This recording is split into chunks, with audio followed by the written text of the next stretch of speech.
Hello guys, you're back with our next lecture. In this lecture, let us go through the next question. Okay, so this question belongs to GATE CSC 2019 guys. The given question is consider three concurrent processes P1, P2, P3 as shown below, which access a shared variable D that has been initialized to 100.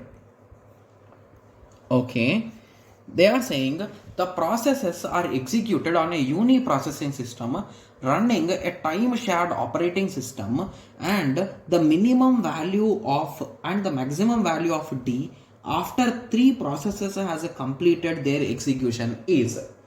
Okay, so what is a small trick to solve these questions is our initial value is what guys? 100, and we want, let us assume we want only maximum value. So if I want a maximum value, what should I do guys? I should add some values into my result, right? So do I need to subtract them? The answer is no, right? So we don't want to subtract, we are just want to add them, right? Yes. So if I add them, so 100 plus a 20 plus a 10, the result is a 130. Okay, so this is a maximum. So what about a minimum? If I want a minimum, do I need to add them? No, I just want to subtract them. So 100 minus a 50. So the result is a 50. So what did they ask in the question? They are asking the difference between maximum and minimum. So the final answer is 80. Got it?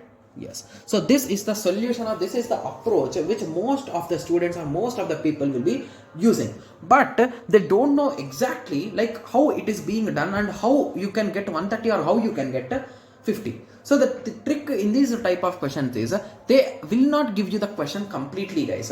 So if you are using D value in your code, indirectly you are going to read that value of D, right? So read of D, read of D, read of D, and once your reading is done, you are going to write the D also, right? Yes. Okay, so this is the thing, right? Yes. So what exactly do we need to do to get this maximum and minimum values is, so in maximum I need to somehow avoid this, right? Yes. So if I want to avoid it, what I will do is, so I will first only read the value of D in all of them guys. So the first step what I will do is I will read all the I will read the value in this guy and in one of these two guys, so any one of them. So assume that I read here, so I read the value as 100, and here also I read. So once I read this also. So I read the value of D as 100.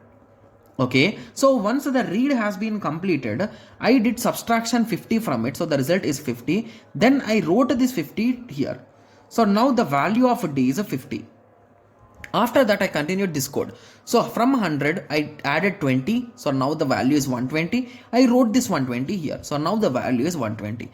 Then I read the value here, so the read value is 120. Then I added the value 10 to it, so it is a 130, and I wrote the value to it, so it is a 130. So the end result of maximum we got here, right?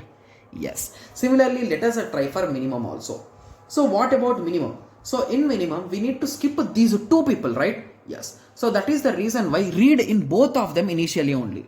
Okay, so here I will read 100, here also I will read 100, here also I will read 100. So in three of them let us read. Okay, yes. So here I will add 20, it becomes 120. Then I will write on that 100, I will write 120.